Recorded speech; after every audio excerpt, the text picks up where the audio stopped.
बिस्मिल्लाहिर्रहमानिर्रहीम। अस्सलाम वालेकुम डियर स्टूडेंट्स, मैं डॉक्टर अहमद। अच्छा बच्चों, फिजियोलॉजी में लेक्चर नंबर 56 को हम डिस्कस करने जा रहे हैं और 56 में हमारे पास एक सिस्टम है जिसका नाम है डाइजेस्टिव सिस्टम। तो डाइजेस्टिव सिस्टम को हम गैस्ट्रो इंटेस्टाइनल ट्रैक भी कहते हैं, GIT इसका एब्रीविएशन है।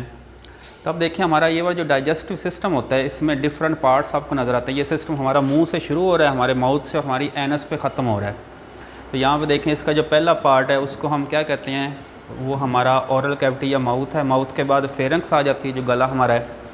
तो गले के नीचे से एक ट्यूब पास होती है जिसको एसोफेगस कहते हैं। एसोफेगस आगे स्टमक में ओपन होती है और स्टमक के बाद हमारी स्मॉल इंटेस्टाइन आ जाती है, फिर लार्ज इंटेस्टाइन आ जाती है और एंड वाले पार्ट को हम एनस कहते हैं। कि जो फूड आपने मुँह के ज़रिए खाई है वो हज़म होकर उसका जो वेस्ट होगा वो एनस के ज़रिए बॉडी से बाहर चला जाएगा। अच्छा, यहाँ हमारा जो पूरा जो GIT जो ट्रैक है ना, पूरा गैस्ट्रो इंटेस्टाइनल ट्रैक है, उसकी जो दीवार है, जिस तरह यहाँ पे देखें हमारे पास इस तरह ये देखें, ये स्टमक ऐसे, तो इसकी ये वाली जो दीवार है इसमें आपको फर्दर लेयर्स नज़र आती हैं। इसकी दीवार में आपको फर्दर लेयर्स नज़र आती हैं। इसमें आपको 4 लेयर्स नज़र आती हैं। पहली लेयर को हम मिकोज़ा कहते हैं, ये एपिथेलियल टिश्यू का बना होता है। दूसरी लेयर को हम सब मिकोज़ा कहते हैं, ये कनेक्टिव टिश्यू का बना होता है। तीसरी लेयर में मस्कुलरस, इसमें मसल्स होते हैं। और हमारा ये वाला जो GIT ट्रैक है इसमें स्मूथ मसल्स होते हैं। और स्मूथ मसल भी आगे 2 तरह के होते हैं, सर्कुलर एंड लॉन्गिट्यूडनल मसल्स होते हैं। और लास्ट वाली लेयर को हम सरोजा कहते हैं, तो ये भी कनेक्टिव टिश्यू की बनी होती है। अच्छा, इसके बाद देखिएगा, हमारा जो पहला एक्शन होता है जब हम अपने खाने को मुंह के अंदर एंटर करते हैं, ठीक हो गया, तो चबाने के बाद हम खाने को क्या करते हैं, निगलते हैं, जिसको हम स्वेलिंग कहते हैं। तो बेसिकली आज हमारा ये टॉपिक है, स्वेलिंग कैसे हो रही है। तो यहाँ पे देखें, food pass from mouth to the pharynx, कि जैसे ही आपने फूड को मुंह में डाला और उसको अपने चबाना शुरू कर दिया अपने दांतों की मदद से, और आपके मुंह के अंदर जो सैलरी ग्लैंड्स हैं वो सलेवा सिक्रीट कर रहे हैं, और सलेवा क्या हो रहा है, हमारी फूड के साथ मिक्सअप हो रहा है। तो जैसे ही हमारी फूड के साथ हमारा सलेवा मिक्सअप हो जाता है तो फूड बिल्कुल एक सेमी सॉलिड सा मास बन जाता है, मुलायम सा। तो फूड के उस मास को हम कहते हैं बोलस, कि जब आपकी फूड में आपका सलाइवा शामिल हो जाएगा तो उसको हम बोलस कहते हैं। अब बोलस को हम निगलते हैं। तो जैसे ही हम बोलस को निगलते हैं तो हमारा बोलस क्या होता है, हमारे मुंह से हमारे फेरेंक्स में आ जाता है। जब तक बोलस हमारे मुंह में हमारे कंट्रोल में है, इसको चाहे हम बाहर भी निकाल सकते हैं, ठीक है, चाहे तो निगल सकते हैं, चाहे तो नहीं निगलेंगे। लेकिन जैसे ही आपने बोलस को निगल लिया और बोलस आपका वो ये फेरेंक्स में एसोफेगस में चला गया, अब ये इनवॉलंटरी हो गया, अब ये आपके कंट्रोल में नहीं है। तो हमारी जो फूड है ये माउथ से फेरेंक्स में आ रही है and then into the stomach, फिर कहाँ चली जाती है, स्टमक में। इस सारे अमल को हम स्वेलिंग कहते हैं। तो हमारी ये वाली जो स्वेलिंग है ये 3 स्टेजेस में कंप्लीट हो रही है। पहली स्टेज को हम ओरल स्टेज कहते हैं, जो हमारे मुंह के अंदर है। तो ये वॉलंटरी है जो हमारे कंट्रोल में, जब तक फूड हमारे मुंह में हमारे कंट्रोल में है। लेकिन उसके बाद जब फूड फेरेंक्स में आती है, जिसको फ्रेंजियल स्टेज कहते हैं, तो ये इनवॉलंटरी हो जाती है, अब ये हमारे कंट्रोल में नहीं है। और फिर हमारी फूड जब एसोफेगस में जाएगी तो फिर ये इनवॉलंटरी है, तो ये हमारे कंट्रोल में नहीं है। तो इसकी 3 स्टेजेस हैं, ओरल स्टेज, फ्रेंजियल स्टेज और एसोफेजियल स्टेज। अच्छा, हमारी ये वाली जो स्वेलिंग हो रही है, आपको पता है हमारी हर चीज़ को पीछे से दिमाग कंट्रोल कर रहा है। तो दिमाग का एक पार्ट होता है जिसको कहते हैं मेडुला ऑब्लांगेटा एंड पोन्स।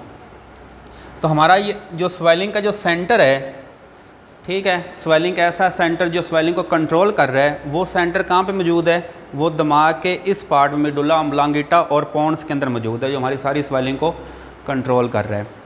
अच्छा, इसके बाद ये हमारी फर्स्ट स्टेज है जिसको हम कहते हैं ओरल स्टेज, ये वॉलंटरी है। तो फूड देखें पास हो रही है from mouth to the pharynx by movement of tongue. अब देखें हमारे मुंह के अंदर ज़ुबान मौजूद है, तो ज़ुबान क्या हो रही है, ये आगे पीछे मूव कर रही है। तो ज़ुबान की मूवमेंट से हम क्या कर रहे हैं, बोलस को निगल रहे हैं।